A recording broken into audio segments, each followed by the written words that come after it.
আরজি করে হামলার ঘটনায় তোলপাড় রাজ্য রাজনীতি। একদিকে হামলার জন্য বিজেপি দায়ী করল রাজ্যের শাসক দলকে, অন্যদিকে মুখ্যমন্ত্রী শটান বাম বিজেপির দিকেই তিনি বল ঠেলে দিলেন, কাঠগড়ায় তুললেন বাম বিজেপিকেই। এমনকি যে সমস্ত ভিডিও পাওয়া গিয়েছে সেগুলোকেও এআই ভিডিও বলে উল্লেখ করলেন মুখ্যমন্ত্রী নিজে। আজ 2 ঘন্টার প্রতীকী বন্ধ ডেকেছে বিজেপি।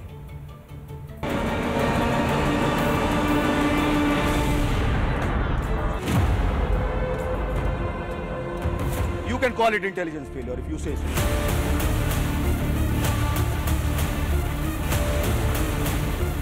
মধ্যরাতে দুষ্কৃতী তাণ্ডবে কার্যত ধ্বংসস্তূপ আরজিকর হাসপাতালের এমার্জেন্সি বিভাগ।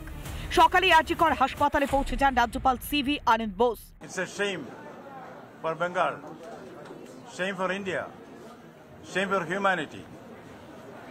If we cannot protect our mothers, our sisters, our daughters, that doesn't speak well for a society. RG Kar নিয়ে রাজনৈতিক পারদ আগে থেকেই চলছিল। মধ্যরাতের হামলায় আগুনে যেন ঘি পড়ল। তৃণমূলের দিকে আঙুল তুলল বিজেপি শিবির। দফা এক, দাবি এক, মমতা ব্যানার্জির পদত্যাগ। কালকে 2000 বিশেষ সম্প্রদায়ের লোককে জড়ো করে ডাক্তারি ছাত্রদের উপর আক্রমণ করেছে, ক্ষমার অযোগ্য। রাতে হামলা চালালো একদল বহিরাগত, যাদের আন্দোলনের সঙ্গে কোনো যোগ নেই, যাদের রাত দখল কর্মসূচি নিয়ে কোনো মাথা ব্যথা ছিল না। মুখ্যমন্ত্রী অবশ্য বাম বিজেপির ঘাড়ি দোষ ঠেলতেই ব্যস্ত। আমি ছাত্রছাত্রীদের কোনো দোষ দিচ্ছি না, বহিরাগত কিছু রাজনৈতিক লোক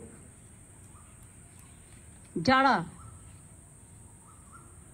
বাংলায় অশান্তি করতে চান, বাম এবং রাম, তারা একত্রিত হয়ে এই গন্ডগোলটা করেছে। ইতিমধ্যে আরজিকরে হামলার প্রতিবাদে একাধিক কর্মসূচি ঘোষণা করেছে বিরোধীরা। শুক্রবার 2 ঘন্টার প্রতীকী বন্ধের ডাক দিয়েছে বিজেপি। শুক্রবারই এসইউসিআইয়ের 12 ঘন্টার বন্ধ রয়েছে। শুক্রবার বামেদের ধিক্কার দিবস কর্মসূচি। শনিতে রাজ্যের সর্বত্র মিছিল করবে বামেরা। কেন্দ্রীয় স্বরাষ্ট্রমন্ত্রী অমিত শাহকে গোটা ঘটনা জানিয়ে চিঠি লিখেছেন রাজ্য বিজেপির সভাপতি সুকান্ত মজুমদার। অভয়ের ন্যায় বিচার এখনো পাওয়া বাকি। তদন্ত শুরু করেছে সিবিআই। আন্দোলনের পারদ যখন চড়ছে তখন হাসপাতালে এমন তাণ্ডব চালালো কারা? কোন চক্রান্তে রাজনীতির শিকার হলো আরজিকর? রিপাবলিক বাংলা। অভয়াকাণ্ডের প্রতিবাদ দেশ জুড়ে, কর্মবিরতির ডাক দেশের সমস্ত চিকিৎসকদের। শনি ও রবিবার বন্ধ থাকবে দেশের সব হাসপাতালের আউটডোর, বন্ধ থাকবে চিকিৎসকদের চেম্বারও, যদিও খোলা থাকবে হাসপাতালের জরুরি বিভাগ।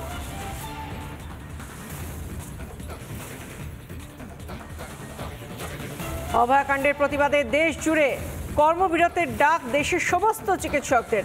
শনি ও রবিবার বন্ধ থাকবে দেশের সব হাসপাতালের আউটডোর, চিকিৎসকদের চেম্বারও বন্ধ থাকবে, কিন্তু খোলা থাকবে হাসপাতালের জরুরি বিভাগ।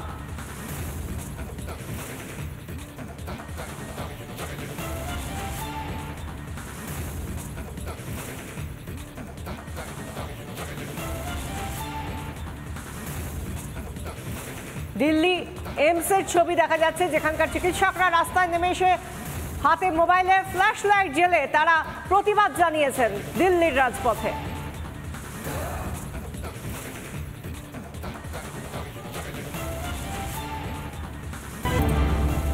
আরজিকরে দুষ্কৃতী তাণ্ডব, মধ্যরাতে তাণ্ডব লীলা চালায় দুষ্কৃতীরা। আরজিকরের চিকিৎসকদের পাশে অভিনেতারা, চিকিৎসকদের নিরাপত্তা দিতে আরজি করেন তারা। এই নিয়ে আমাদের প্রতিনিধি ভাস্কর বসু কি প্রতিবেদন তুলে ধরলেন, দেখুন।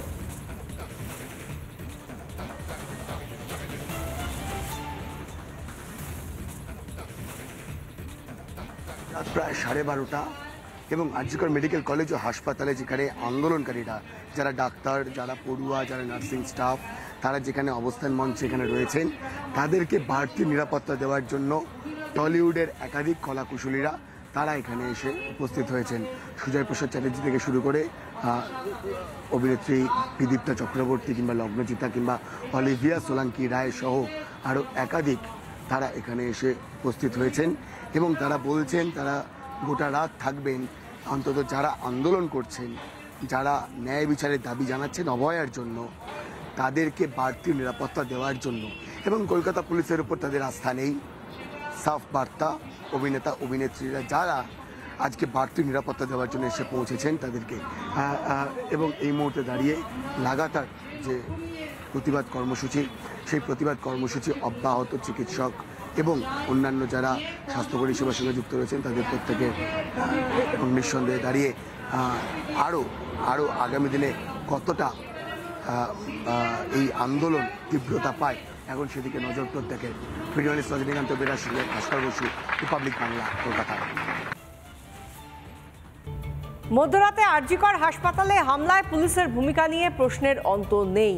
কিভাবে দুষ্কৃতীদের কার্যত ওয়াকওভার দিয়ে দিল পুলিশ তা ধরা পড়েছে রিপাবলিক বাংলার ক্যামেরায়।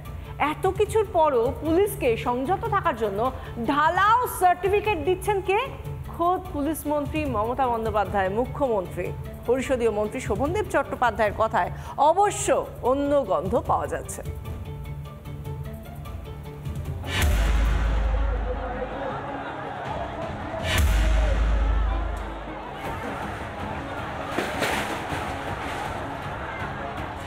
আরজিকরের সামনে ব্যারিকেড সামলাচ্ছিলেন ঠিকই, কিন্তু হঠাৎ করেই যেন দুষ্কৃতীদের পায়ে বল ঠেলে দিলেন পুলিশ কর্মীরা। একটি সরকারি হাসপাতালের এমার্জেন্সি বিভাগ কার্যত ধ্বংসস্তূপে পরিণত হলো, অথচ পুলিশকে দেখা গেল স্রেফ দর্শকের ভূমিকায়। বিনা বাধায় ভাঙচুর হয়ে গেল, নিরাপদ দূরত্বে পালিয়ে গেল দুষ্কৃতীরা। এবার রাস্তায় দেখা গেল পুলিশ র্যাফকে। কালীপুজোর বাজি ফাটানোর মতোই ফাঁকা রাস্তায় একের পর এক টিয়ার গ্যাসের শেল ছুটতে দেখা গেল র্যাফকে। হাসপাতালে এত বড় হামলা হয়ে গেল, অথচ আগে থেকে কোনো খবরই ছিল না পুলিশ কর্তাদের কাছে। প্রশ্নের জবাবে কি বললেন কমিশনার বিনীত গোয়েল, শুনুন। কমিশনার স্যার, পুলিশের কাছে খবর ছিল না এত বড় মব জমা হচ্ছে, ঠিক আছে? আপনাদের ইন্টেলিজেন্স ফেলিওর না এটা? You can call it intelligence failure if you say so. ঠিক আছে? কমিশনার স্যার, পুলিশের কাছে খবর ছিল না এত বড় মব জমা হচ্ছে, ঠিক আছে? আপনাদের ইন্টেলিজেন্স ফেলিওর না এটা? You can call it intelligence failure if you say so. ঠিক আছে? পুলিশ হামলা থামাতে পারেনি, হামলাকারীদেরও থামাতে পারেনি, উল্টে কাজ হাসিল করে দুষ্কৃতীরা পালিয়ে গেল। মুখ্যমন্ত্রী অবশ্য ঢালাও সার্টিফিকেটই দিলেন নিজের দপ্তরকে। অনেকেই মার খেয়েছে পুলিশের, কিন্তু আমি একটা সাধুবাদ তাদের দেবো, তারা ধৈর্য হারাননি। এত তাণ্ডব দেখেও তারা সহ্যের সীমা হারায়নি।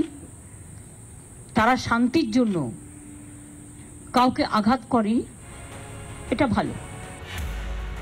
মুখ্যমন্ত্রী বলছেন এক কথা, কিন্তু তারই মন্ত্রিসভার সদস্য শোভনদেব চ্যাটার্জির কথায় অন্য ইঙ্গিত পাওয়া যাচ্ছে।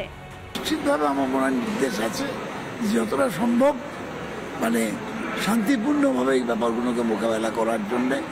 একটা দুর্ঘটনা হয়েছে, তার থেকে কিছু মুনাফা লোক মুনাফা নেবার চেষ্টা করছে, আমার মনে হয় এটা ঠিক হচ্ছে। পুলিশকে তুলোধনা করতে ছাড়েনি গেরুয়া শিবির।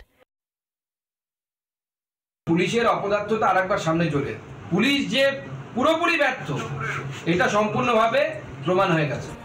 একটা ব্যারিকেড ভাঙতেই ভেঙে পড়ল পুলিশের নিরাপত্তা ব্যবস্থাও। পুলিশের ব্যর্থতা না দুষ্কৃতীদের জন্য কার্যত রাস্তা ছেড়ে দেওয়া?